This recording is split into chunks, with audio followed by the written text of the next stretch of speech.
da ANEC Goiás.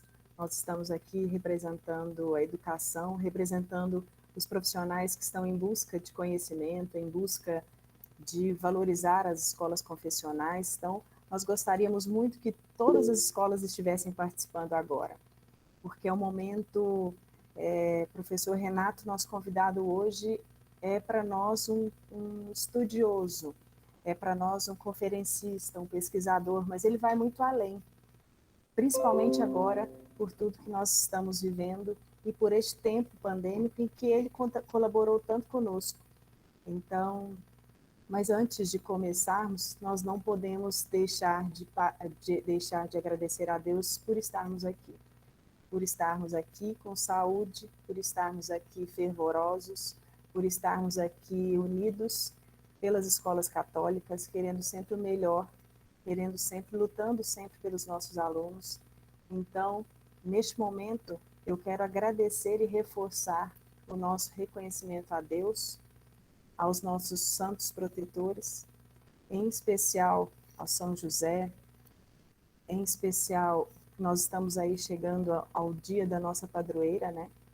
E nós queremos muito agradecer, nós, equipe da ANEC, nós do Externato São José, então todos nós que estamos aqui, estamos em prol da educação e lutando sempre pelo melhor, lutando sempre para sermos melhores a cada dia. Então agora eu quero agradecer a presença não só de toda a equipe, Davi, Natália, Roberta, que é a equipe da ANEC, mas eu quero agradecer também a professora Carla Gisele, que agora vem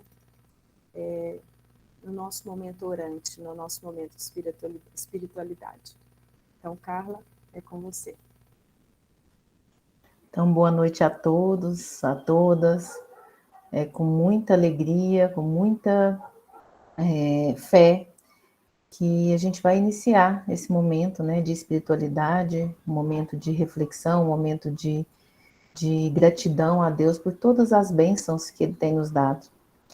E quando a gente fala da perspectiva do professor cristão no novo tempo da educação, eu vou me referir a uma pequena perícope, né, de Romanos 12, 7, que fala assim: se o seu dom é servir, sirva. Se é ensinar, ensine. Então, Paulo, né, teve a inspiração para falar isso aos romanos. Então, e esse contato com os evangelhos, eles possibilitam, né, encontrar os traços da identidade de Jesus, entre os quais se destaca o educador, o Jesus educador, né? E isso tanto para que os que creem e leem todos os evangelhos como livros sagrados, e quanto para os que se aproximam desses livros apenas como interesse literário, o simples fato de Jesus ser identificado como mestre nos relatos evangélicos é o suficiente para indicar que ele ensina e, como tal, ele é um educador. Então, nessa perspectiva, quando a gente pensa que o cristão, ele também pode ser um educador, a gente propõe essa inspiração desse Deus, né? Desse Deus em carne que esteve presente. E essa tarefa de educar é um comprometimento, é um estilo de relação, né, com as práticas de ensinamento de Jesus. Então, é um valor fundamental. E nesse momento a gente coloca os educadores na presença de Deus. Colocamos os educadores na presença de Jesus Cristo. Porque é muito importante que nós tenhamos, né, o valor fundamental de cada pessoa, de cada ser que a gente toca através da palavra e dos ensinamentos. Então, o diálogo, a valorização da vida.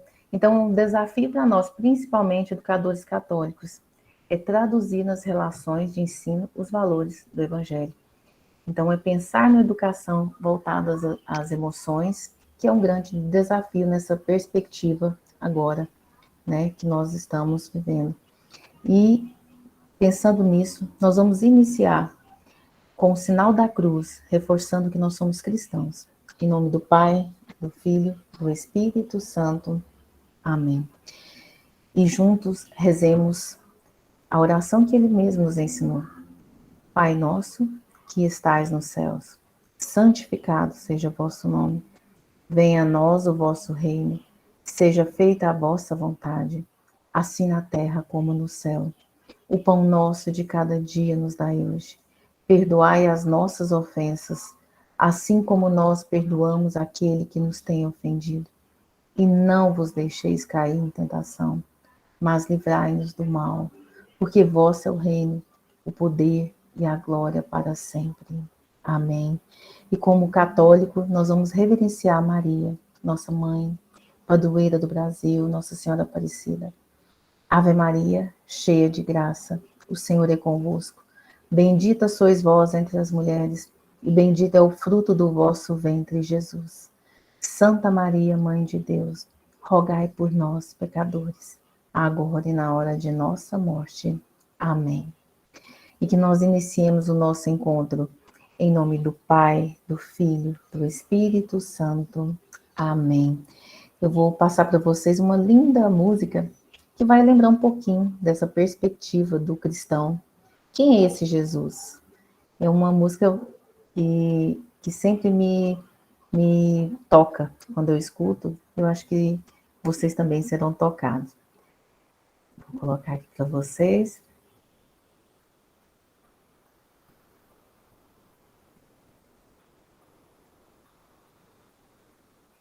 Bonitinho.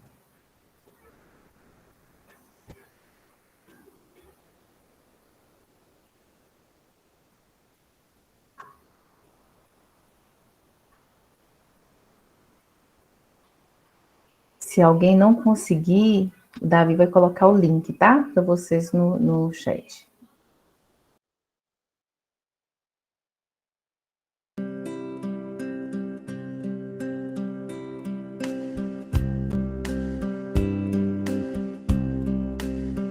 Um certo dia, à beira-mar, apareceu um jovem galileu. Ninguém podia imaginar que alguém pudesse amar do jeito que ele amava. Seu jeito simples de conversar tocava o coração de quem o escutava. E seu nome era Jesus de Nazaré. Sua fama se espalhou e todos vinham ver o fenômeno do jovem pregador que tinha tanto amor.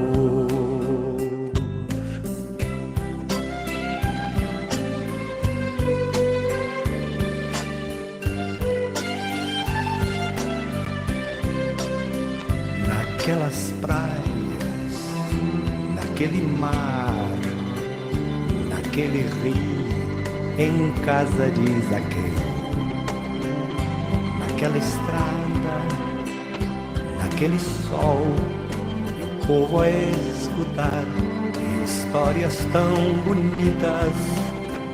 Seu jeito amigo de se expressar enchia o coração de paz tão infinita. E seu nome era Jesus de Nazaré. Sua fama se espalhou e todos vinham ver o fenômeno do jovem pregador que tinha tanto amor. Em plena rua, naquele chão, naquele poço, em casa de Simão, naquela relva, no entardecer, o mundo viu nascer a paz de uma esperança. Seu jeito puro de perdoar fazia o coração voltar a ser criança. E seu nome era Jesus de Nazaré. Sua fama se espalhou e todos vinham ver o fenômeno do jovem pregador que tinha tanto amor.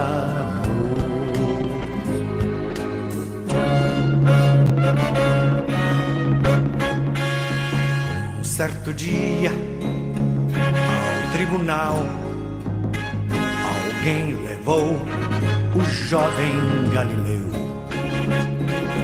Ninguém sabia qual foi o mal e o crime que ele fez, quais foram seus pecados, seu jeito honesto de denunciar mexeu na posição de alguns privilegiados e mataram a Jesus de Nazaré.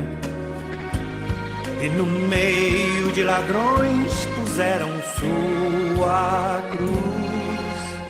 Mas o mundo ainda tem medo de Jesus, que tinha tanto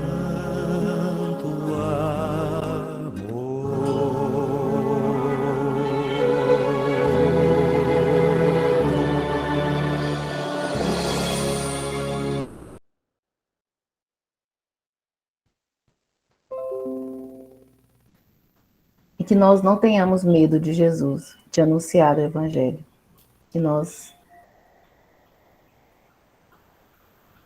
E que nesse momento eu passo a palavra para a professora Tatiana.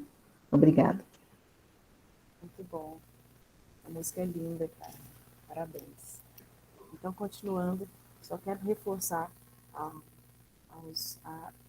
condução da Carla, o momento de espiritualidade, para dizer que a educação cristã aceita aqueles valores que refletem a nobreza de atividades educacionais e acrescenta a eles uma perspectiva muito mais holística do que do ser humano e do universo ao seu redor. Isso é muito importante, pois busca interpretar à luz dos princípios de Deus. E justamente são esses professores, são todos os nossos professores, os professores das escolas confessionais, das instituições católicas, não só de educação básica, mas esses professores são capazes de despertar no ensino de Jesus, que não é no ensino que Jesus não era simplesmente uma exposição de argumentos e pensamentos, mas também um apelo ao sentimento humano, à compaixão. É isso que nós devemos ter e trabalhar conosco todos os dias.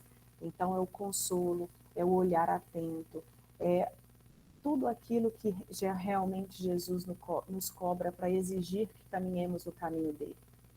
E o professor Renato vem falar um pouquinho conosco. O professor Renato é um incansável na busca de novos horizontes. Atualmente, o professor Renato é doutorando em educação na Universidade de Aveiro, em Portugal. E uma experiência acumulada. Conheço quantos professores no Externato São José não estiveram presencialmente, mas conheceram o trabalho do professor Renato agora, muito mais na pandemia, no momento em que nós ficamos intelectualmente acuados.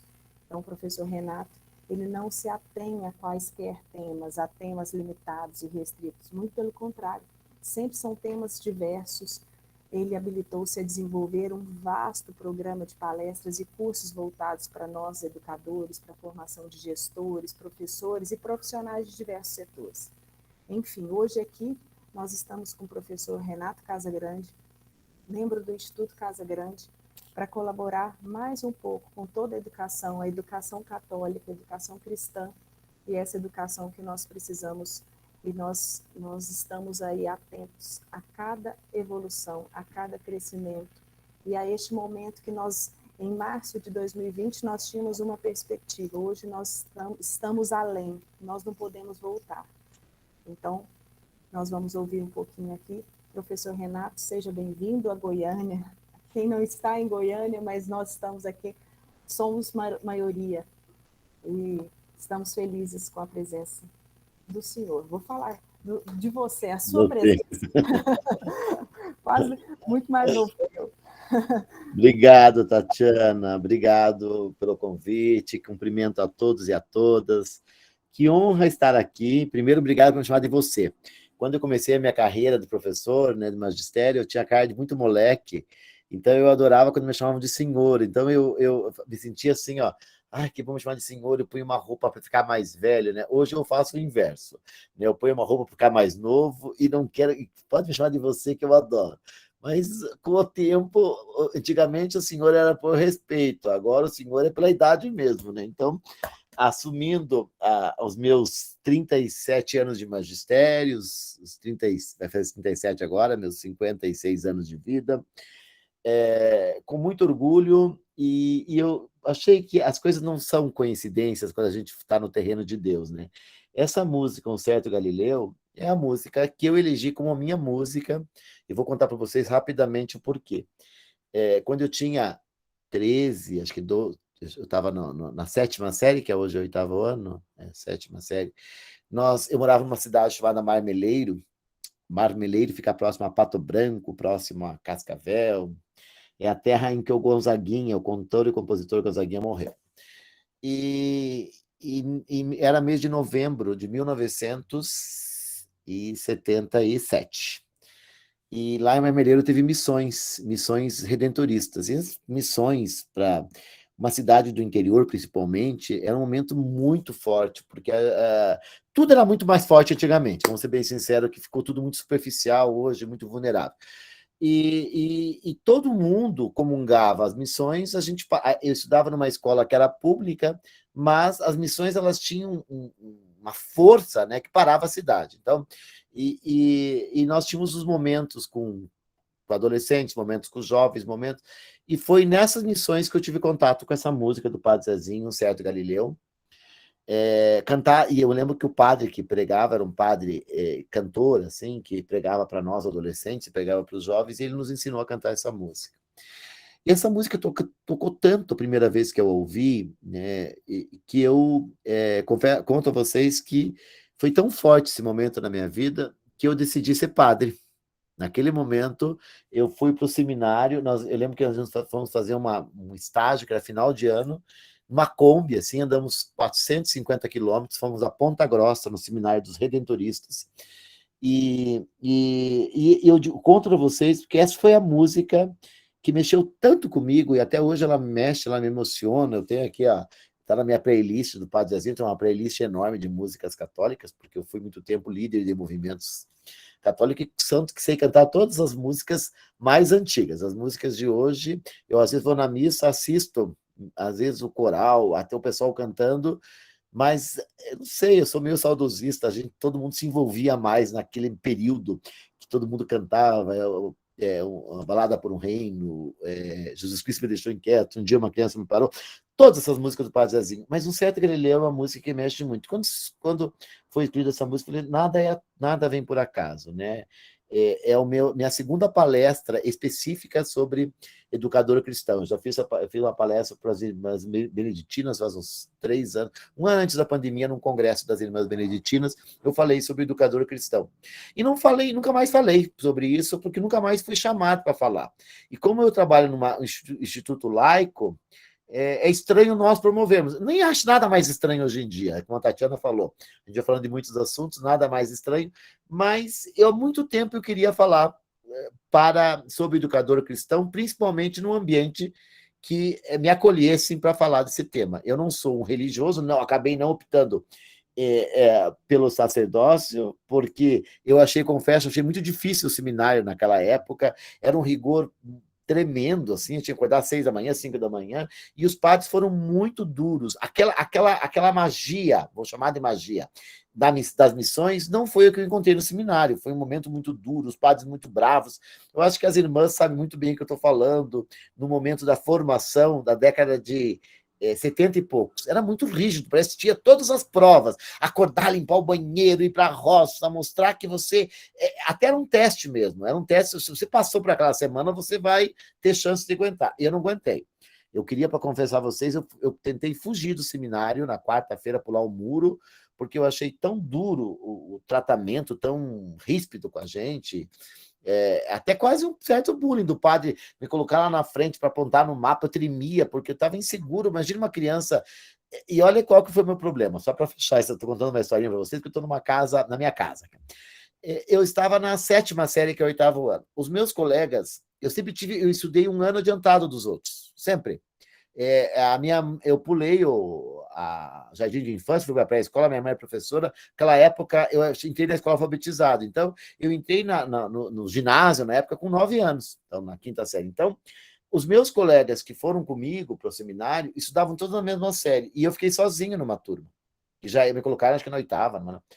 E eu lembro que eu fiquei totalmente fora, né? Aquele colégio, só os meninos lá, aqueles padres de batina, aquela coisa. E o padre, na primeira aula, me fez ir para o mapa e começou a fazer perguntas para eu localizar tal país. Aquilo, eu tremia, assim, porque não. Daí tinha aula de latim que eu nunca tinha tido na vida, ou seja, houve falta de cuidado. Eu nunca falei sobre isso, mas agora a irmã Divina está me olhando aqui e me deu inspiração, viu, irmã Divina? A senhora, a irmã Divina, me inspirou para falar um pouquinho sobre essa situação, até para a gente refletir alguns erros que a própria igreja cometia, a igreja católica e todos, e nós na escola, mas de qualquer maneira, eu não optei pelo sacerdócio, como não fui sacerdote, mas a vocação minha está aí, nunca deixei. Eu tenho uma formação cristã muito forte, tanto da minha família, como da escola, como na igreja e na sociedade. A cidade do interior, principalmente, naquele período, era muito forte essa união da família, da igreja, da sociedade e da escola. Isso ajudou muito na minha formação. Quando foi lançada a revista Família Cristã, eu fui convidado para dar um depoimento. Agora, na próxima revista Família Cristã, tem até um artigo meu. Porque eu fui convidado para dar um depoimento porque a Família Cristã foi uma revista que participou da minha formação. Então, eu sou formado pela Igreja Católica. Um grande líder que eu tive na minha vida foi o Padre Afonso, que foi um padre pároco da minha paróquia. Estudei em colégio das Irmãs do Sagrado Coração de Jesus. Hoje, trabalho como assessor, dou muitas assessorias para as escolas confessionais. Então, sou aluno de vocês. Sou aluno de uma escola católica, depois fui professor de uma escola passionista, das Irmãs Passionistas, colégio aqui, passionista aqui de Curitiba. Então, e tive toda uma formação cristã. E agora, terminando minha tese, que eu felizmente consegui terminar, que eu estudo liderança educacional, eu digo para você o seguinte: quanto mais eu estudo liderança, mais eu me aproximo de Jesus Cristo. Essa é a minha frase da minha tese. Quanto mais eu estudo os princípios de uma liderança, mais eu me aproximo de Jesus Cristo. Tudo que você estuda de liderança, você encontra no Evangelho. Parece que foi escrito, veja bem, há 2000 anos, algo que hoje nós tentamos convencer os gestores, que é colocar a alma naquilo que fazem, é a humildade de ser, na verdade, os últimos serão os primeiros, quer dizer, o líder é aquele servidor. Tudo isso, hoje, veja bem, um dos livros mais famosos de liderança dos últimos tempos, que é O Monge Executivo, de James Hunter, que depois ele lança o segundo livro, Liderança Servidora. Quem que falou em liderança servidora? Gente, então, é tão presente você trazer Jesus Cristo para estudar a liderança, que quando eu me coloco para falar sobre liderança, para falar sobre educação cristã e para o educador cristão, eu digo que nós somos contemplados e felizes por quem tem a oportunidade de trabalhar numa escola cristã, principalmente nós que somos católicos, então nos identificamos muito com a escola católica, quando nós conseguimos expressar a nossa vocação. Primeiro, eu acho que eu sou já feliz por natureza por ser educador, porque eu na minha família, eu tenho uma irmã que foi bancária, a vida toda bancária, e eu a vida toda educador. Eu olho para com todo o respeito que eu tenho aos bancários, a minha irmã precisou. Não é fácil dar sentido à vida todo dia sendo bancário. Eu tenho um primo que tem uma recapadora de pneus, sabe, ganha muito dinheiro. Não é fácil dar sentido à tua vida profissional e à tua vida pessoal, na verdade, trabalhando com pneus. Porque eu sou formado em administração de empresa, então eu tive que fazer uma opção na minha vida entre ser diretor de uma empresa de transporte chamada Catani ou ser professor de escola pública. Eu não sei, veja bem, acho que tem toda a influência dessa minha formação cristã, que eu decido ser professor depois de formado em administração. Decido abrir mão de ser gerente com 20 anos de uma empresa de transporte para ser professor de uma escola pública e aí sim começar minha licenciatura em matemática, que foi minha segunda faculdade. Eu digo tudo isso porque depois, quando eu tinha meus 20 e poucos anos, durante muito tempo eu não entendia por que eu tinha escolhido ser professor. Eu entendia quando eu me realizava, o gozo da minha profissão, na hora que estava em sala de aula, mas todas as vezes que eu sofri bullying por ser professor, porque os alunos mesmo cometiam bullying. O que você faz? Os meus tios dizendo, você é louco, né? Vai ser professor, vai viver do quê? Aí quando eu opto por ser professor de escola pública e a minha irmã passa no concurso do Banco do Brasil. Eu sofri bullying dentro da minha casa, porque imagine, o Banco do Brasil, status, dinheiro, ser bancário naquela época era uma profissão de bem-sucedida, uma profissão, a minha profissão era uma profissão menos masculina, como que um homem vai sustentar? Então, como que vai optar a ser professor? Por que isso? Meu pai não entendia, meu tio não entendia, meus amigos não entendiam, e às vezes eu tinha vergonha quando perguntavam para mim, o que você é? E eu pensava, eu vou colocar a minha formação inicial, que é administrador, ou vou colocar aquilo que eu faço, que é ser professor? Quantas e quantas vezes que eu pus administrador, porque eu sabia que eu seria melhor tratado como administrador do que como professor. Nesses momentos que eu tinha receio, vergonha, eu pensava em largar o magistério. E não foram poucas as vezes que eu saí de uma sala de aula chorando, que eu fui depois diretor de escola, que pais me puxaram o tapete, professores me puxaram o tapete, e eu dizia, não vale a pena, e eu lembrava do meu pai que falou bem assim, você é louco, né? O que você vai fazer com a tua vida? E eu, numa dessas, eu gosto de contar isso, e eu quero ver se eu consigo compartilhar meu slide, porque eu acho que o meu slide, acho que ele vai ajudar a ilustrar. Deixa eu ver se está compartilhando ou não, acho que vai compartilhar agora. Isso. O meu slide vai ajudar um pouquinho vocês entenderem o que eu passei. Nessas idas e vindas nas dúvidas dos 20 aos 30 anos, que eu costumo dizer para os jovens, quando eu converso com os jovens, que nos 20 aos 30 anos a gente pode acertar, errar, começar, voltar, mas do alto dos 30 anos, tem uma música do Padre Zezinho que é Coragem de Sonhar, que fala do alto dos 20, do alto dos 30, do alto dos 15. Do alto dos 30 anos, todos nós temos que saber por que estamos aqui. Né? Acho que no alto dos 30 nós temos que ter a certeza da nossa vocação. Por que eu estou nesse mundo? O que Deus espera de mim?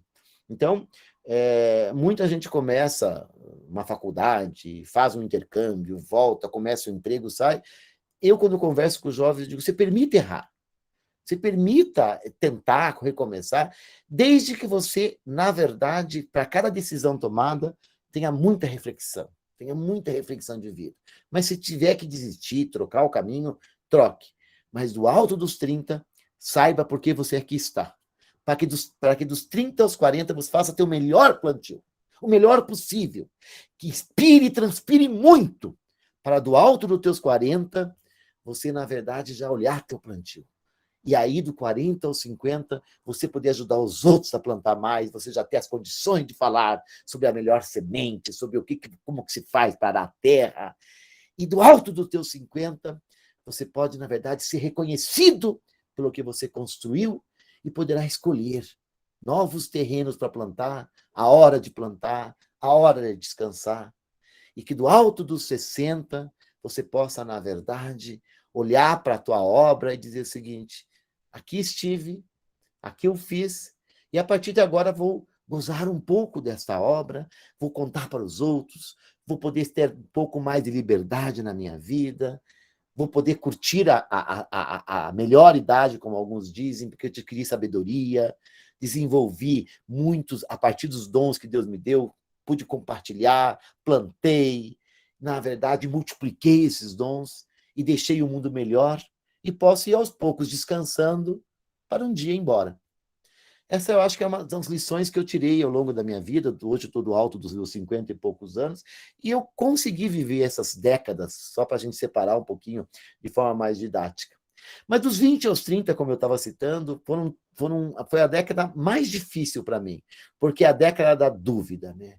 A faculdade que eu fiz está certa, a escolha que eu fiz, o trabalho que eu fiz, a comparação com os outros, a cobrança dos outros. Você tem que dar certo, você tem que dar uma resposta para os teus pais, você tem que dar uma resposta para a tua cidade, você não pode decepcionar seus professores. É uma cobrança louca, ainda mais no mundo de hoje, que eu acho muito mais complexo quando eu vivi meus 20 aos 30 anos. Mas numa dessas idas e vindas, dos 20 aos 30, nesses momentos que eu pensei em desistir, eu procurei o professor mais velho do colégio, chamava-se professor Arquelau, ele tinha 67 anos. Eu era professor de escola pública, estava para concorrer a um cargo de direção da escola. Eu tinha 20 e poucos anos, e eu procurei esse professor Arquelau e falei, Arquelau, professor Arquelau, pelo amor de Deus, me ajude, porque todo mundo, quando eu chegava na escola, eu chegava cheio de ânimo, e as pessoas tentavam me colocar para baixo. Eu lembro professores assim mais velhos que diziam, não adianta tentar isso, eu já tentei, isso não deu certo, você é iludido. Então, eles queriam acabar com o meu sonho, eles queriam tirar a minha alegria de ser professor, sabe? E eu falei, não, eu vou procurar o professor mais velho da escola. Professor, na verdade, mais antiga, era uma escola que eu tinha entrado naquele ano, era o mês de abril, mais ou menos, eu tinha entrado na escola em fevereiro, e eu estava encontrando muitas dificuldades. E aí, eu procurei esse professor Arquelau e perguntei, professor Arquelau, o que eu faço? E ele falou, eu falei, eu penso largar o magistério, largar a escola pública, eu sou formado em administração, eu estou perdido. E ele pôs a mão no meu ombro e falou, Renato, fuja dessa desgraça enquanto há tempo. E eu fiquei assim, ó, como? Fuja dessa desgraça enquanto há tempo. Tudo que eu ouvi dele foi desgraça. Essa expressão que eu acho uma das piores expressões, né? Acho que chamar alguém de desgraçado, não sei, para mim é talvez a maior ofensa. Quando alguém, uma vez que alguém me chamou de desgraçado, uma ofensa, para mim foi pior que qualquer outra coisa. Podiam ter mandado eu ir para qualquer lugar. Mas desgraçado, né? Para quem é cristão, para quem é católico, é perder a graça. E ele falou para mim, livre-se dessa desgraça. E eu olhei para ele do alto dos seus 67 anos e falei, meu Deus do céu, para ele é uma desgraça. E eu olhei para dentro de mim, para dentro do meu coração, que havia um dia escolhido em ser professor, mesmo contrariando todos os conselhos sensatos.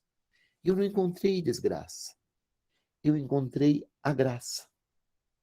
Eu peguei esse conselho, joguei fora o e fiquei, na verdade, com a graça de ser professor, a graça de ser educador, a graça, na verdade, de trabalhar numa profissão que coincide com a minha missão de vida. Eu sei que eu não vim para esse mundo para passar por aqui, eu não vim para esse mundo para exercer uma profissão, simplesmente. Eu vim para esse mundo para deixá-lo melhor. A minha irmã veio para esse mundo também para deixá-la melhor, mas é muito mais difícil para um bancário deixar o mundo melhor a partir da sua profissão do que um professor. Algumas profissões são diferentes. Me permitam, com todo o respeito aos bancários, aos policiais, inclusive aos médicos, aos engenheiros, aos administradores, que são meus colegas, mas eu quero citar algumas dessas profissões que são missões de vida. Quero abraçar todos os meus amigos e irmãos jornalistas, na verdade, que imprimem nos seus artigos, nos seus editoriais, aquilo que acreditam. O jornalista imprime aquilo que ele é. Portanto, confunde-se muito a profissão com a missão. Assim são os comunicadores. Todos os dias, quando a Hebe Camargo pegava o microfone, agora a Ana Maria Braga, ela tem que imprimir a sua identidade, a sua vida. Se ela não conseguir imprimir, ela está fora. Ou você é aquilo que você fala, que você comunica, ou você não é. Então, o comunicador também imprime isso. Com todas as ressalvas que nós temos, os políticos também são profissões e funções, na verdade, de Deus. Porque tem um poder enorme de transformar a vida das pessoas. Quantas pessoas que põem toda a sua esperança de vida na mão de um político. Como é triste a gente falar isso com dor aqui, porque, infelizmente, uma grande maioria utiliza-se da política para retirar vantagens particulares, quando, na verdade, é política é um meio de distribuição das riquezas que são de todos. É pelas políticas que nós, na verdade, compartilhamos os bens naturais que Deus colocou nesse planeta. E as pessoas se apropriam da política para se dar bem na vida. Mas os políticos, como profissão, como função, são de Deus. Assim também como os artistas. O grande artista põe o seu coração no palco, na tela, na câmara, e ele, na verdade, apresenta aquilo que ele é. Ele utiliza, na verdade, da arte para chegar na vida, no coração das pessoas. E assim também são os escritores. Quantos Pablo Nerudas na vida, quantos Fernandos Pessoas que tocaram a minha alma. Quantas vezes que eu chorei lendo um livro, li e reli, e aquele momento mudou a minha vida. Santos escritores que colocaram as palavras certas, nas horas certas, que atingiram o meu coração. E assim também são todos os religiosos, que dedicam uma vida, na verdade, muitas vezes, abrem a mão da sua vida privada para levar, na verdade, a palavra de Deus às pessoas. E assim somos nós, professores. Juntamos os professores aos artistas, aos comunicadores, aos políticos, aos escritores, aos jornalistas. Todos nós transformamos vidas. Porque todos nós, na verdade, trabalhamos naquilo que muda a vida dos outros. O médico salva a vida. Nós não, nós transformamos vidas. Então, graça de Deus, eu sou agraciado por eu trabalhar, ganhar dinheiro, ganhar a minha vida fazendo algo que transforma os outros e em benefício me transforma. Que graça maior é essa? Não tem graça maior. Desgraça desse professor que fez tudo errado. Que em algum momento tinha que ter visto que não deu para a coisa, vai fazer outra coisa. Mas não vá se enganar e enganar as pessoas, porque isso não é justo com o seu coração, nem com o coração das pessoas. A Angela Merkel dizia o seguinte: professores não são pessoas comuns. É preciso ter muitos dons para escolher ser professor. Não escolha ser professor se você não tiver certeza que você, na verdade, está preparado. Por isso, todas as vezes que eu encampei bandeiras para melhorar o salário, não foram poucas as vezes que eu trabalhei, que eu lutei em greves, que eu fiquei acampado 15 dias em frente ao palácio aqui no governo, para melhorar o rendimento de um professor pelo salário, para a dignidade da profissão. Eu nunca separei o coração de um professor que precisa lutar pela sua dignidade, porque eu preciso viver, e viver com dignidade, do coração do educador, que precisa viver a missão. Então, quando eu entro numa escola católica, quando eu entro num colégio católico, e nós conseguimos viver a missão duplamente, porque além de eu viver a missão como educador, eu ainda vivo a missão como educador cristão, compartilhando os grandes saberes e sabores de Jesus Cristo. Então, mais uma vez agraciado. Agraciado pela alma de educador. Agraciado porque conseguimos, na verdade, transformar essa missão em profissão de professor. E agraciados ainda porque conseguimos trabalhar e exercer essa profissão num ambiente de graça, que é uma escola católica.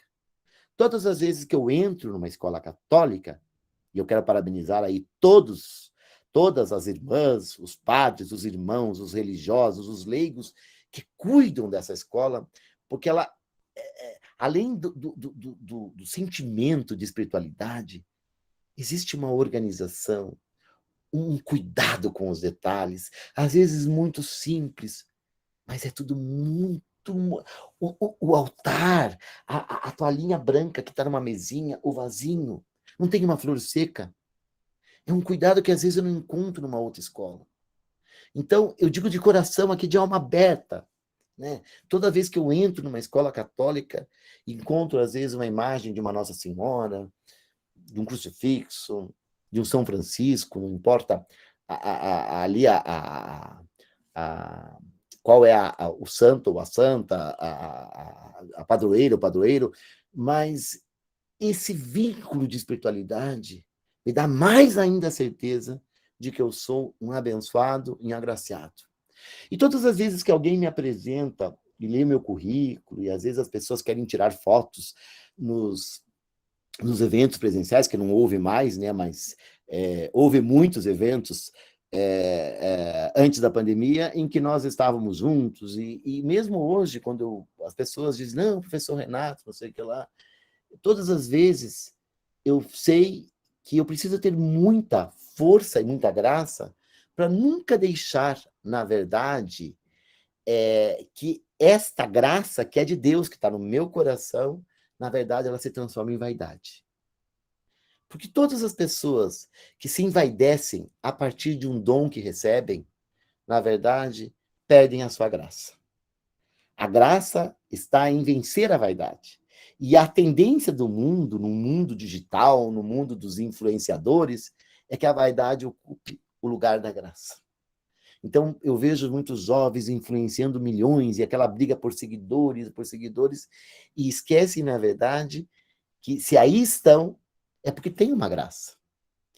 Um dom que eles estão explorando e que, infelizmente, muitos exploram pela vaidade, ou exploram, na verdade, para conquistar mais seguidores e levar para não sei para onde.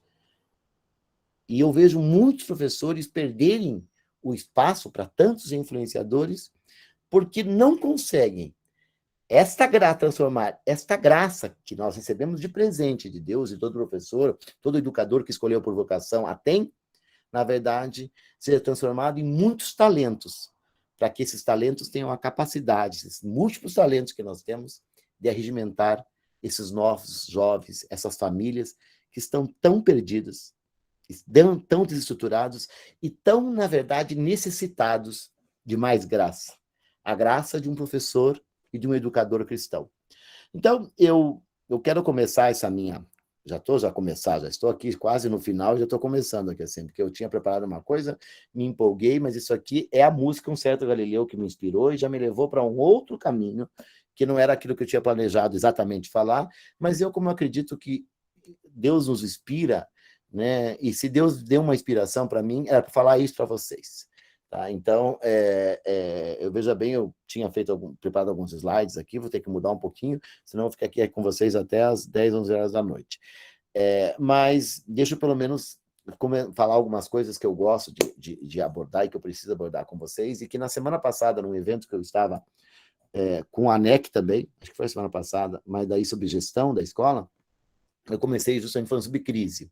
E aí eu abordei a crise no aspecto da gestão da escola, e hoje eu quero abordar a crise no aspecto da educação como um todo, para nós que somos professores, que somos educadores, que optamos em ser professor, e ainda fizemos uma opção, porque é uma opção, ninguém é concursado numa escola católica, ninguém foi forçado a trabalhar numa escola religiosa. Então, nós fizemos uma opção. E se fizemos essa opção e fomos selecionados, é porque provavelmente, ou por nós, ou pelo que foi observado em nós, foi identificado valores, né, aspectos que dentro de nós que são possíveis, que podem ajudar na formação de outros jovens, e principalmente uma formação cristã.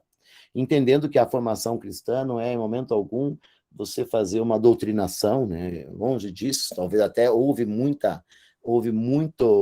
preconceito com relação a isso, nos perdemos um pouco, porque, num passado, até havia uma certa doutrinação cristã, talvez não intencional, e nem digo que era prejudicial, em hipótese alguma, porque se eu sou cristão, eu sou beneficiado por ela, mas que, a partir da Constituição, principalmente de 88, né, em que a gente trabalhou muito com a escola laica, eu sou formado estudei numa escola pública, que nós tínhamos acabei de citar, nós éramos dispensados das aulas da escola pública para participarmos das missões.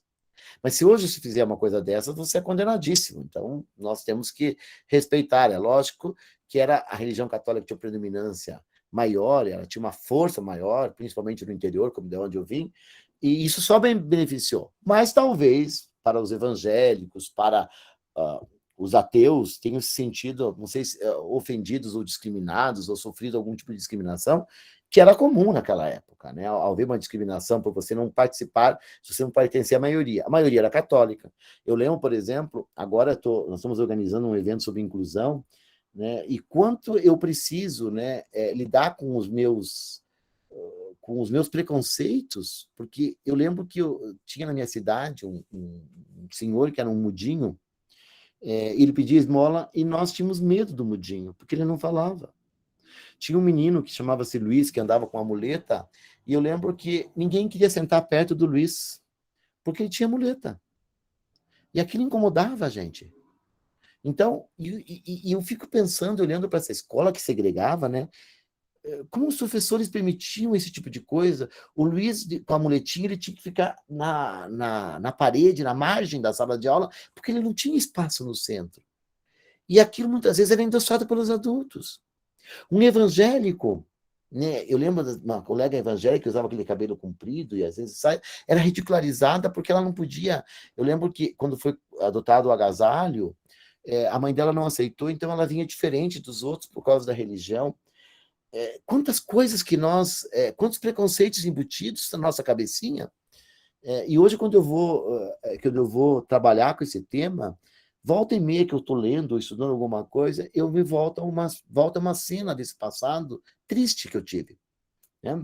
Então, eu tive muitos pontos positivos e tive alguns pontos que, infelizmente, pelo período, pela situação, acabavam, na verdade, não me prejudicando, mas talvez tenham prejudicado aqueles que não faziam parte dessa maioria. Eu só trouxe isso aí para dizer que nós vivemos um momento extremamente complexo, em que professar uma fé, que você, por exemplo, ser um educador cristão, um educador católico, às vezes deixa o professor se sentindo o que eu posso, o que eu não posso, o que eu devo, o que eu não devo. As irmãs sofrem isso, trabalho com muita assessoria de escolas católicas, né, os padres, os irmãos, se sentem, às vezes, incomodado, até onde que eu posso ir, onde que eu não posso ir. Eu lembro, por exemplo, uma escola católica que os pais foram reclamar que a disciplina de ensino religioso, em vez de pregar uma religião católica como o pai queria que pregasse, ela estava, na verdade, levando os jovens, segundo o pai me falou, levando os jovens a crer menos. Olha que coisa louca, né? E olha que coisa triste que eu vi. Quando nós fomos pesquisar, fomos fazer uma pesquisa com os alunos, nesses grupos focais, eu estava com os alunos do 9º ano, e aí eu comecei a conversar com os alunos, eu estava conduzindo a pesquisa nessa escola católica, e um aluno falou bem assim, ó, começando a conversar com cada um, né? Eu falei sobre o ensino religioso, sobre a escola católica, e aí eu perguntei as religiões, cada um tá, né? Católico, tinha um evangélico, outro que era espírito, tinha um menino que falou assim, eu sou ateu. Eu falei, você é ateu? Mas todo orgulhoso, né? Ele sentiu, quer dizer, ele era o diferente, ele todo com uma tatuagem, eu sou ateu, não acredito em nada.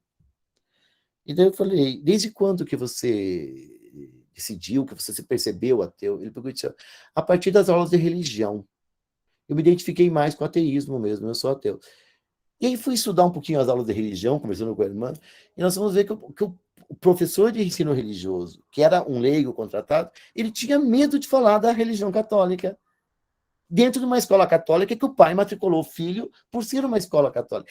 Eu não culpo o professor, estou dizendo que olha como é complicado, como é confuso, né? Às vezes a orientação que ele recebeu da coordenadora, o cuidado foi tão grande que ele se ateve muito mais a dar uma aula, às vezes, de filosofia, de teologia, mas totalmente desvinculado da religião católica, sendo que é uma escola católica e quando o pai matriculou o filho, sabia que era uma escola católica, mesmo respeitando todas as religiões. Mas se eu sou um cristão, né, eu posso até respeitar as outras religiões, mas eu não posso comungar do ateísmo. E, segundo o aluno, depois me contei, nós fizemos, o professor dando essa plena liberdade, e colocando, tipo, vantagem e desvantagem, não é nem vantagem e desvantagem, colocando aspectos, né, positivos de um e do outro, e daí ele vai trazer, por exemplo, um livro do Luc Ferry lá sobre porque eu sou ateu, alguma coisa assim. Ou seja, o professor, de certa maneira, comprometeu uma relação da escola com o pai e a família, que era cristã católica, se sentindo incomodada numa aula de ensino religioso. Não estou falando nem aula de matemática, aula de história e geografia. Eu não sou um especialista em ensino religioso, nem um especialista na escola católica, mas estou dizendo que são percepções que eu tenho como consultor e de ver como é complicado. A gente vive uma crise tão grande e que a gente se perde. O que eu posso, o que eu não posso? Nós vivemos hoje. O André Comte-Sponville, que é um dos filósofos contemporâneos, talvez, considero um dos mais fortes hoje, um filósofo francês, ele classifica o mundo, né, em 3 grandes momentos, isso antes da pandemia, porque a gente tinha a revolução tecnológica, vivíamos essa história da educação 3.0, 4.0, 5.0, a indústria, a transformação, agora a inteligência artificial, então tudo isso vem mudando as relações das pessoas, a força do capitalismo, porque é muito grande, né? São poucos aqueles que conseguem questionar o capitalismo selvagem, o consumismo, né? Então, nós refletimos o tempo inteiro, mas estamos aí de olho no novo celular. Tá? De novo, né, alguma coisa que a mídia está nos vendendo. Então, eu costumo dizer que neste momento que estamos aqui, a Apple já está pensando na estratégia para nos vender o celular, não o que foi lançado agora, mas o que vai ser lançado no ano que vem, está tudo pronto já. Quer dizer, hoje é um novo iPhone por ano, daqui a um pouco é um novo iPhone por semestre, daqui a pouco é trimestre, e aí as pessoas trabalham que nem umas loucas para consumir, para poder se sentirem participantes, porque sempre vai ter uma coisa que vai ser desejosa para você. Sempre vai ter um novo aplicativo, sempre vai ter uma nova rede social que vai confrontar com a velha e tudo vai ficando demodê, e isso é o que o capitalismo quer. Né? O capitalismo quer justamente deixar você cego, surdo, mudo, para você consumir cada vez mais, e a revolução tecnológica que ela faz, ela ajuda esse capitalismo. Ela impulsiona o capitalismo. E aí Deus vai morrendo, né? Porque agora, não, Deus tem que ser algo individual, Deus tem que ser não sei o que lá, e aí vai acontecendo a morte social de Deus, que as pessoas, quando vão falar de Deus, tem que falar nos seus guetos, porque falar de Deus abertamente pega mal. Eu, graças a Deus, não sou influenciado por isso, né? Para mim, pega muito bem, e sempre que eu posso, falo, mesmo que as minhas palestras e as minhas falas sejam leigas, a maior parte que eu converso são com educadores que não são cristãos, ou que não são cristãos no sentido que trabalham numa escola cristã, são educadores da escola pública, são professores universitários, e olha que eu estudo muito, e me considero um pouco um cientista que nunca desassociou, nunca me permitiu desassociar da fé, porque são coisas distintas, né? A ciência e a fé. E todas as vezes que a ciência não me dá resposta, a fé me dá. E se fosse fazer uma opção entre a ciência e a fé, eu sou pela fé, porque é a fé que me dá o conforto nas horas tristes, não é a ciência. A ciência, às vezes, me dá um desconforto. Agora, na pandemia, por exemplo, né, por mais que temos, e acredito muito na ciência, estou aí, graças a Deus, com a 2ª dose da vacina, acredito em tudo, mas quando eu tive Covid, que eu fiquei 15 dias trancado, com todas as inseguranças, com todos os fantasminhas, né, dentro da cabeça, o que me sustentou foi a fé. Foi a crença em Deus. Quando eu passei por uma cirurgia da coluna, e que eu tive uma cirurgia da coluna e que eu achei que eu ia embora, que eu ia perder os movimentos, que eu comecei a perder os movimentos das mãos depois da cirurgia, e tive uma grande crise de ansiedade, o que me trouxe de volta foi minha fé. Esse ano, na Páscoa, quando eu perdi a minha mãe, o que me segurou em pé foi a fé. Não foi a ciência. Então não dá para... que bacana que tem a ciência, que tem a vacina, mas sem fé é muito triste. E nós temos que ter coragem de professar isso. Porque se nós nos acovardarmos nas palavras, daquilo que nós acreditamos, nós estamos contribuindo para esses 3 fatores. A revolução tecnológica ganhando uma força louca para impulsionar o capitalismo e para fazer Deus morrer. Porque quanto mais Deus morrer, mais força vai ter o capitalismo. Mais lucros, mais ganância. Então, nós muitas vezes temos que ter a coragem de ir na contramão. E nós temos que nos preparar para ser um educador cristão, porque tem que ter força. Ou por acaso os apóstolos era fácil para André, para Tiago? Né? Há um barco esquecido na praia. Quantas vezes chorando, singrando nos altos mares. Então, nós que somos educadores cristãos, temos que nos preparar muito, não é ir contra a revolução tecnológica, não é ir para uma ilha e vender caldo de cana, como alguns totalmente, aqueles talvez despreparados, quando falta um embasamento, dizem, vender caldo de cana. Não. Se todo mundo vender caldo de cana, quem vai comprar caldo de cana? É a força do capitalismo, não tem consumidor para caldo de cana, se todo mundo for vender caldo de cana. Tem que ter o dono da pousada, tem que ter o cara que vai fazer o pão, tem que ter o cara que vai exportar carne, que vai criar o gado, que vai criar a galinha, tem que ter tudo isso. Então, mas é um capitalismo que a gente tem que, na verdade, colocar Deus nele. Pode chamar capitalismo social, capitalismo religioso, mas se a gente tirar Deus, ou deixar que essa morte social de Deus vá acontecendo com a força que vem vindo, claro que vai ficar sem sentido uma escola católica. Vai ficar sem sentido ser um educador cristão. Então, nós temos que nos diferenciar. Temos que ter a certeza de que estamos, primeiro, vivendo a nossa vocação em um ambiente que nos propicia viver essa vocação. No mundo capitalista, da competição, que é o mundo que nós vivemos hoje, né, valoriza-se a superação do outro. Quantos likes você tem num post? Quanto mais seguidores eu tiver, mas não é os seguidores para comigo, o meu crescimento no meu Instagram, ou no meu canal de YouTube. O meu crescimento tem que ser, só é bom se eu, na verdade, passar o dos outros. Porque, na verdade, valoriza-se não a superação de mim, nem a excelência. Valoriza, na verdade, a superação do outro, né? Estimula o seu egoísmo e não a generosidade. Esse é o mundo hedonista que nós vivemos.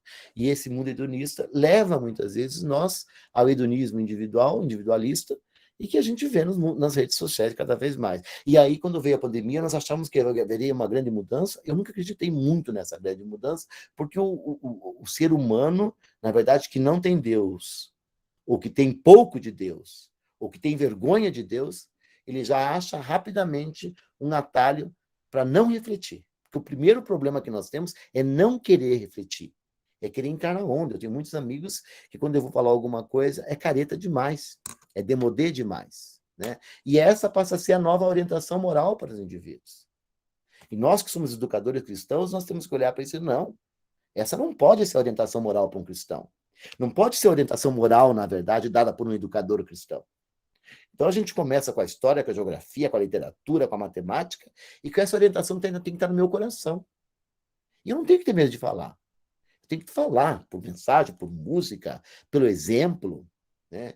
Hoje, quando eu vou estudar os comportamentos dos pais, eu vejo os valores que estão presentes na geração minha, dos cinquentão, não falo da geração dos vintão, dos trintão, dessa geração que estão chamando de geração Covid, que são os que estão vivendo agora, né? Eu falo de uma geração, na verdade, do cinquentão. Uma geração inconformada, aflita, anelante, né? Aquela coisa toda é competitiva, mas é uma ansiedade não do bem. É uma ansiedade para ter mais. Porque a ansiedade, quando eu tive crise de ansiedade, eu conversei com o meu psiquiatra, porque eu caí num psiquiatra um dia, só para você ter uma noção, quando eu tive crise de ansiedade, foi na Copa. No dia 26 de junho, eu fiz uma cirurgia da coluna. Eu tinha dores horríveis, todos os meus compromissos cancelados. Eu nunca vou esquecer, porque no dia que eu fiz cirurgia na coluna, eu tinha uma palestra com as irmãs Vicentinas, que, se não me engano, era em Belo Horizonte. E eu não pude ir, porque a cirurgia foi marcada às pressas, e eu gravei um vídeo no hospital, pouco antes de eu ir para o centro cirúrgico, e eu fui morrendo de medo. Para conversar para vocês, eu vou conversar. Na noite antes da minha cirurgia, eu tentei fugir do hospital, porque eu estava tão louco da minha cabeça, assim, a minha mãe era contra a cirurgia, porque as experiências que ela tinha de cirurgia de coluna era uma coisa meio trágica, a pessoa ficava paraplégica, perdia o movimento, a própria morte, e eu fui para o centro cirúrgico, na verdade, eu sou muito crente a São Francisco de Assis e a Jesus, meu canal direto sempre foi com ele ali.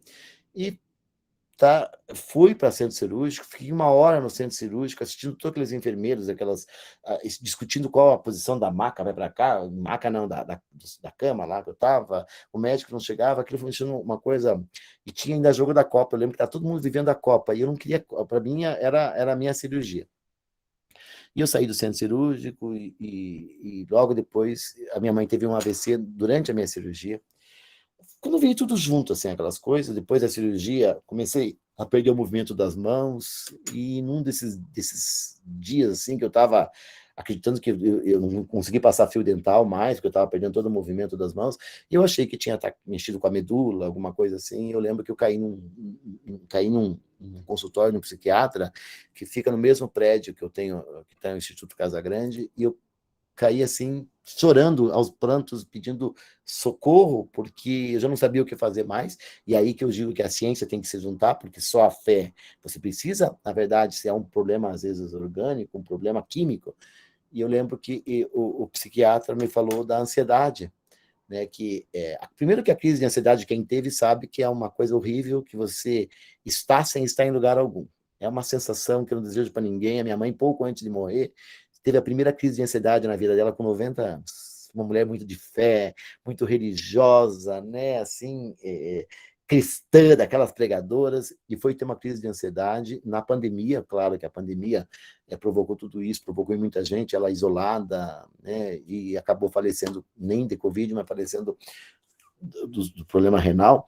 E eu dizia para a mãe, eu sei que você está sentindo, mas vai passar, porque eu passei por isso. Eu acho que até eu passei por isso para eu poder sentir o que minha mãe sentiu um pouco antes de morrer. Mas eu lembro que o psiquiatra falou para mim assim, que a crise que a ansiedade tinha sido o combustível da minha vida, e que ela sempre foi minha amiga. E me fez lembrar de todos os momentos que a ansiedade me levou, me fez viajar, me fez estudar. E é isso, a ansiedade me fazia acordar. Eu fui diretor de escola, movimentar, preparava, dava 60 aulas por semana, e ela foi meu combustível. Então, e de repente ela se voltou contra mim. Ele disse o seguinte: a cirurgia foi apenas um fator, né? Ela estava louca para sair, podia ser um acidente, e a cirurgia ela desencadeou, e aí os movimentos que eu estava perdendo não eram movimentos por causa da medula, era a minha cabeça que estava produzindo tudo aquilo. E aí eu fui entender um pouquinho o que nós estamos fazendo com a nossa vida. Quando eu vejo cada vez mais pessoas e pessoas com ansiedade, é essa loucura que nós pegamos aquela ansiedade que podia ser um dom, uma coisa que é aquela força, na verdade, no mundo contemporâneo, no mundo globalizado, ele pode, na verdade, virar contra você. E aí, essa competição louca, tudo nos interessa, porém de maneira superficial. Muitos amigos que eu tenho não são religiosos nem ateus, construíram uma forma particular de espiritualidade, e tenho orgulho disso. Tem uma colega que tem orgulho de dizer que ela é católica, que domingo ela vai na missa, mas que na quarta ela vai tomar um passe no centro espírita, e no sábado, quando ela não tem a fazer, ela vai na Umbanda. Ou seja, se brinca, se debocha, né? Ou aquelas pessoas que estão o tempo inteiro procurando e não encontram nunca. Né? E saem de uma religião e vão para outra religião e pegam não sei o que lá e tá não sei aonde, hoje é Xexonoye, amanhã não sei o que lá. Porque é uma venda de soluções mágicas para vendendo felicidade, vendendo. E aí é uma geração em que o sonho de eternidade sempre é um bem consumo, é um consumo, é uma viagem a CVC, é um novo carro, é um novo aparelho telefônico, na verdade, e cada um tem uma ética à sua medida, né? Tudo pode, uma vez que você critica horrores os políticos, mas você vai ver a vida privada dessa pessoa, faz muitos questionamentos com relação à ética. E, por fim, a nossa geração é uma geração, na verdade, com uma forte sensação de ansiedade, de sufocação, de falta de humor, de sentimento de dor, e que potencializou com a pandemia, tanto que Augusto Cury fala, na verdade, que é a geração ansiosa, que é a geração das pessoas mais deprimidas e vulneráveis. Então, e as consequências disso, na verdade, é que essa geração vive uma era em que tudo é possível. Tudo vai ser possível, até a cura do câncer daqui a pouco vai ser possível. Então é uma geração que ela acredita que pode tudo, que não tem limites. Mas, na verdade, tudo pode, mas nem tudo convém. E é isso que nós não estamos sabendo separar, e o educador cristão tem que estar atento. Tudo é possível, mas nem tudo que convém, e nós temos que dizer, nós temos que saber, nós temos que falar, nós temos que ensinar o que convém e o que não convém. Isso nos diferencia. E a diferença de um educador que não é cristão é que nós temos, além da ciência, além de todas as pesquisas, que nós somos cientistas como professores, nós ainda temos a palavra de Deus, que é o nosso amparo. Porque nós trabalhamos numa escola católica. Então, quando tudo faltar na ciência, nós ainda temos as palavras de Deus, nós temos a fé, nós temos a religião, que nos ajudam e reforçam esses comportamentos. Então, quando a gente trabalha com esse movimento da revolução tecnológica, né, da força do capitalismo e a morte social de Deus, tem os valores. E dessa pesquisa que eu falei para vocês, que foram com 3 escolas católicas, só para poder ilustrar, né, nessa questão, um pouco antes da pandemia, olha o que os pais mais queriam de uma escola católica. Está aqui para vocês darem uma olhadinha, assim, darem uma lida na pesquisa, e olhe como ficou forte essa questão dos valores. A infraestrutura veio logo em seguida, porque a infraestrutura é a primeira coisa que, quando se compra uma escola particular, uma matrícula, você valoriza em função de que você paga. Então, você quer ver a quadra de esportes, você quer ver a sala, aquilo que é o mais tangível, né? Mas o primeiro item foi a questão dos valores. E nós temos que saber trabalhar muito isso como educador cristão. Claro que numa palestra eu não consigo explorar tudo isso, mas dizer para vocês que é fundamental que a gente saiba que, ao trabalhar, ao produzir uma educação cristã, esses valores têm que estar, na verdade, no centro de tudo aquilo que nós falamos, proclamamos, dizemos e ensinamos. Seja por meio de projetos, seja de forma intrínseca, extrínseca, ele tem que estar presente. E quando a gente pergunta, né, para que e para quem preparamos as crianças e os jovens hoje, acho que é uma dúvida que todos os pais têm, todos os educadores têm, né? O que nós esperamos desses seres humanos? Cada vez que vem uma pesquisa, mostra que mais de 70% das crianças que estão na escola hoje vão trabalhar em funções que ainda não existem. É tanta dúvida que os pais praticamente nem sabem mais o que falar sobre a vida profissional, ou mesmo sobre a vida futura, né? Diferente do meu pai, que dava muito mais certezas, os pais de hoje têm muito menos certeza, inclusive, de como educar seus filhos. E nós, professores, também temos menos certeza. Com a pandemia, muito mais incertezas ainda virão, né? A gente vive num mundo de total incerteza, a gente está chamando isso de mundo bunny, né? Da volatilidade do mundo, da não linearidade. Então, e o que a gente espera dos seres humanos? Né? O que a gente poderia, como professor, definir? O que nós queremos de seres humanos? Para que nós estamos preparando esses jovens? Você já pararam para pensar nisso, né? Por que você todos os dias vai para a escola? Para ensinar? Porque quando eu era aluno, olha que interessante, eu estou falando da década de 70, 80, quando eu contei a história para vocês, no início da minha vida escolar, início não, no meio, ali no ensino fundamental 2, quando a gente perguntava, né, os professores, o que eles estavam fazendo, eles tinham, acho que, duas respostas. Primeiro, a resposta, essa expressão sucesso, ela chegou na minha geração, era muito forte nessa palavra sucesso. Meu pai nunca falou em sucesso. Meu pai falava em trabalho.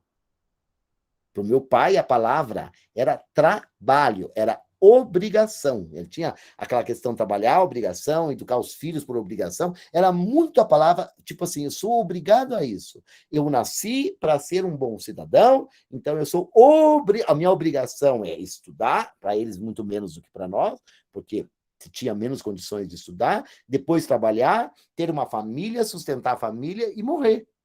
E deixar seus herdeiros. A nossa geração achou isso meio sem graça. Não quero viver só para fazer isso. Eu quero ser mais, eu quero ter sucesso. E a palavra sucesso veio muito forte na década de 80 e 90. O que sucesso era para nós? Primeiro, foi muito associado ao modelo já capitalista, que tinha muita força. Então, sucesso é ter dinheiro. Ser rico. Né? E ser rico tem dois caminhos, ter dinheiro. Tem que trabalhar, tem que estudar. Então, sucesso para nós era arrumar um bom emprego ou passar no vestibular, e aí a universidade tem garantia para o resto da vida. Era assim mais ou menos. Passou em direito, pronto. Né? O mais difícil era passar no vestibular, depois se vira. Então, a minha geração, o sucesso estava calcado nessas duas questões. Ou arrumar um bom emprego, ou ir para a universidade, e depois a universidade te colocaria numa boa posição. O que é sucesso hoje? Hoje sobram milhões de vagas no vestibular. Né? As pessoas começam, largam. Que garante que uma universidade é sucesso? Ou um emprego é sucesso? O que é sucesso? Eu acho que o sucesso continua. Mas hoje o jovem, se perguntar para ele o que é sucesso para ele, cada um vai ter uma resposta, mas se pegar e juntar todos, eles querem ser felizes. Nós queremos ser felizes.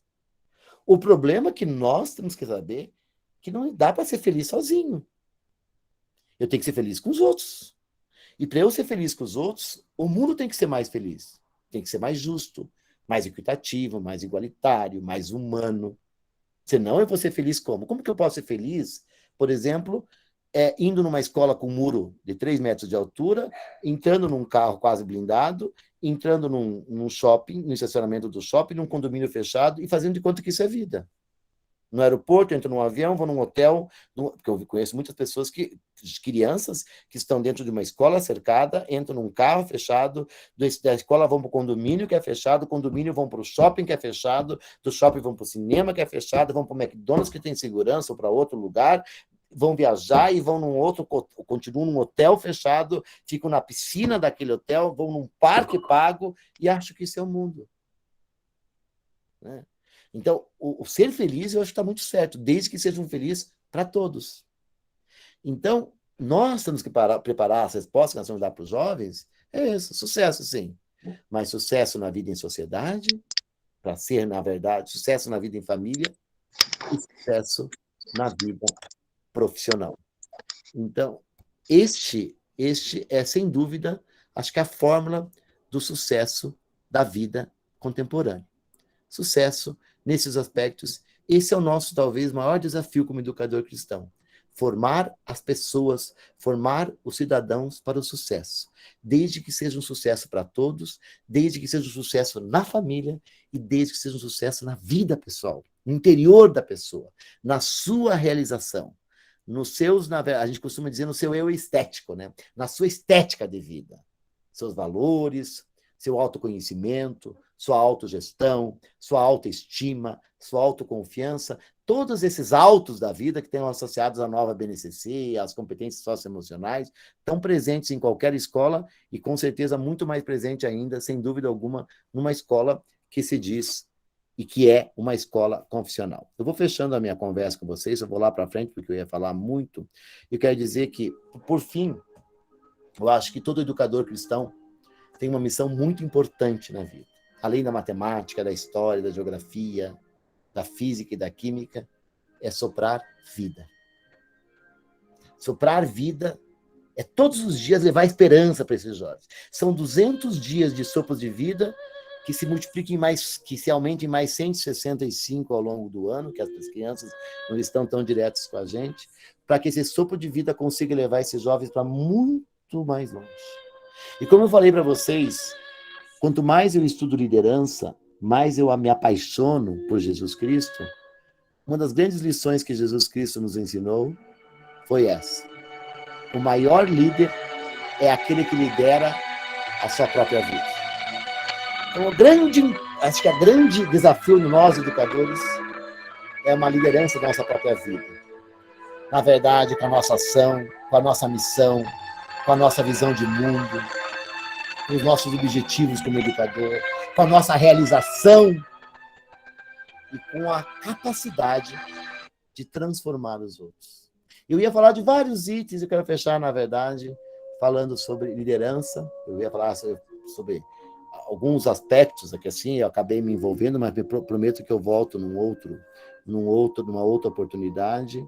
Eu quero dizer que o líder é aquele, na verdade, que pensa longe, pensa alto, está sempre antenado em prospectar coisas novas, é uma obrigação nossa como líder e educador.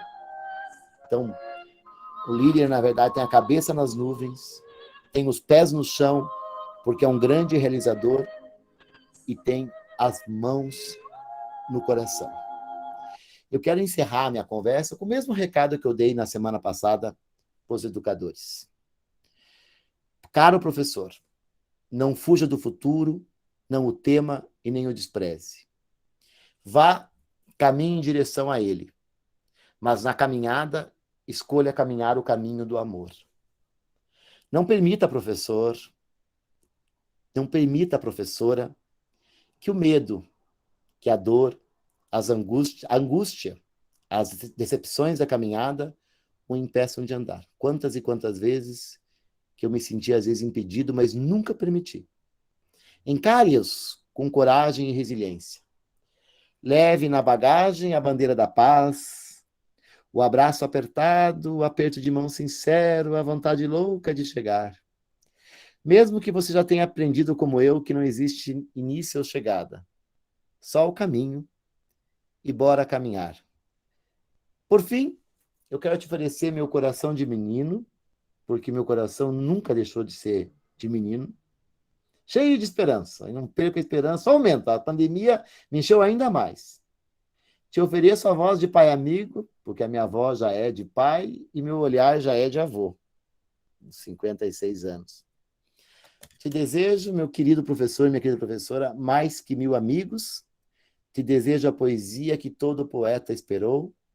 Te desejo todos os desejos que você tem no seu coraçãozinho aí, apertado, Te desejo mas com muita mais que vida. 1000 amigos, a poesia que todo poeta esperou, coração de menino cheio de esperança, voz de pai amigo e olhar de avô, coração de menino cheio de esperança, voz de pai amigo e olhar de avô.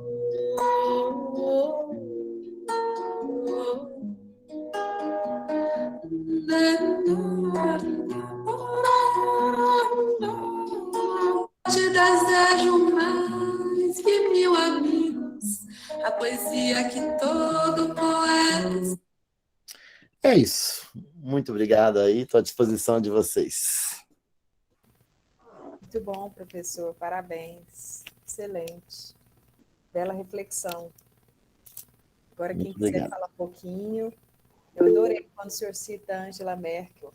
Nós temos aqui um jurista goiano, não sei se o senhor segue, Samerage, doutor Samerage, e hoje Não. ele escreveu um texto lindo sobre o caminhar de Angela Merkel, assim, como ele fala que ela é calada, estrategista, observadora, texto lindo, e eu fiquei com Angela Merkel o dia todo, e hoje o senhor cita, você cita como exemplo de profissional e de liderança, é isso aí. Que bacana, vou segui-lo porque eu já gostei do que você falou. Samer Age, goiano Samer de Age. Anápolis, juiz federal. O professor Arilton, que é o professor Tom, quer falar um pouquinho? Tom, pode, é com você. Boa noite, professor, boa noite, colegas e colegas, a todos. Professor, que maravilha ouvir o senhor, viu? Eu ficaria aqui por mais umas 3 horas para ouvir sua reflexão sobre essa beleza da vida que o senhor nos deu. Então, o senhor falando me remeteu a uma poesia que eu queria ler para o senhor e para minhas colegas. Ai, que bom, adoro. Madrigal Melancólico, de Manuel Bandeira. O que eu adoro em ti não é a tua beleza. A beleza é em nós o que ela existe. A beleza é um conceito e a beleza é triste. Não é triste em si, mas pelo que há nela de fragilidade e de incerteza.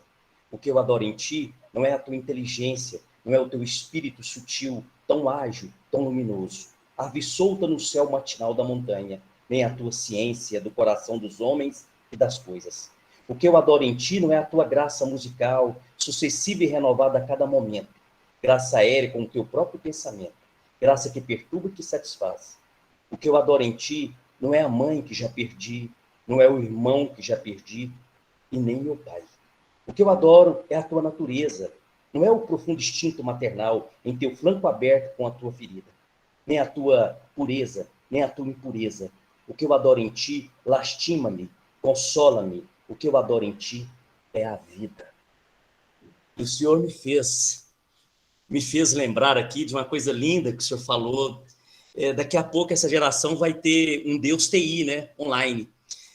Se a gente não humanizar, não falar mais do amor, não tocar mais nessa palavra, parece que ela está tão desgastada, mas na verdade ela está tão distante dos seres humanos que a gente precisa, o encontro, deixar que o nosso coração fale, que a alegria brote juntamente com a verdade. E isso, eu acho que Deus, que Jesus quis dizer o tempo inteiro na sua trajetória. Obrigado, professor. Eu que agradeço, né, Oscar? Olha, que presente você me dá essa poesia, suas palavras, e tenho certeza que eu já estou emocionado aqui, porque quando eu começo a falar, eu já me emociono, eu entro na...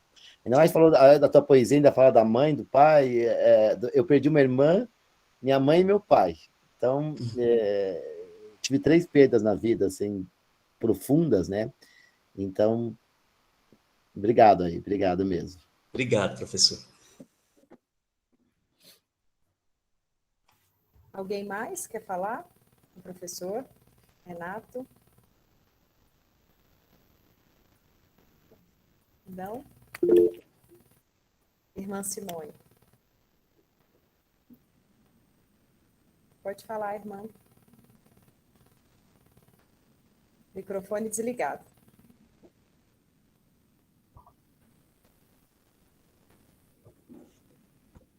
Nós não estamos ouvindo, irmã.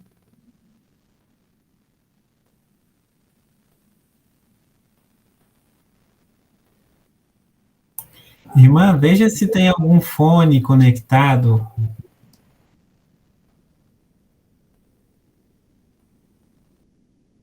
Acho que agora...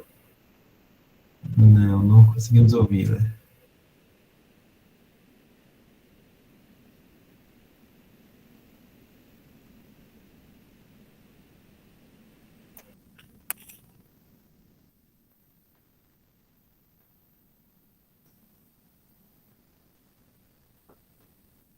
Que pena. Não.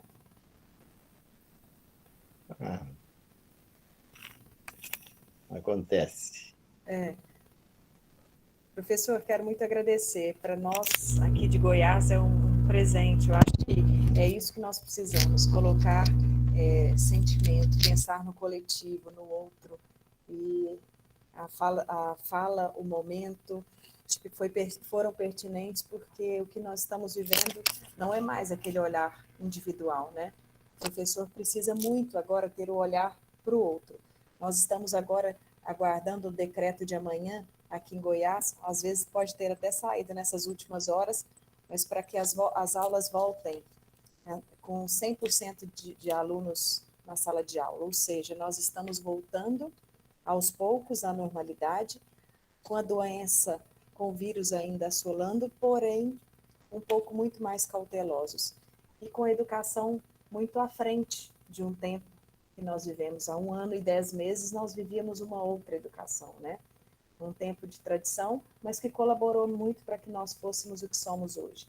Então, muito bom falar, ouvi-lo, sempre com uma poesia, sempre com um tom de um pesquisador. Obrigado, Tati. Muito bom. Foi um prazer falar com o senhor, um prazer conhecê-lo. Admiro muito, quero muito que o senhor seja reconhecido pelos nossos colegas, porque nós precisamos de pessoas assim. Que a educação, o estudo nunca morra, que nós estejamos sempre querendo ser melhores, pessoas melhores. Eu vou, a pedido do Davi, nós gostaríamos de fazer uma foto, né, Davi, coletiva, mas que todos abrissem as câmeras, passassem batom, perfumes, blush, para que nós realmente pudéssemos humanizar a tela. Isso mesmo, para a gente registrar esse momento tão bonito. Então, se todos puderem aí ligar as câmeras, né? Arrumar um pouquinho aqui a cara. Podemos? Vamos lá, vou contar até 3, tá? 1, 2, 3. Prontinho. Vou solidarizar a foto com vocês lá no grupo, tá? Tá bom, então. Tá obrigado. Obrigado, pessoal. Foi um prazer estar com vocês. Até a próxima. Um beijão. Não, foi uma riqueza essa noite.